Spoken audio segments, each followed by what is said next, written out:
The Table Edit command provides an efficient way to view and modify the parameters of different model elements, such as manholes, pipes, and subbasins. Instead of editing each element one by one in the drawing, these commands display the data in a spreadsheet-style format.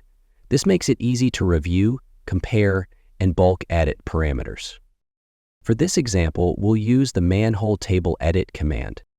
Go to the Input ribbon menu and click on the Manhole Structures drop-down.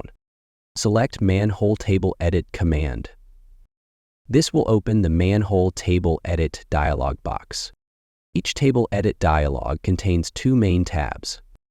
Data tab, where you can view and modify the input parameters. Results tab, where you can review the computed results from the analysis.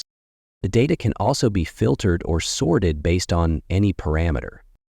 For example, if I want to sort this manhole data based on the increasing order of invert elevation, I can click on this triangle and it sorts the data.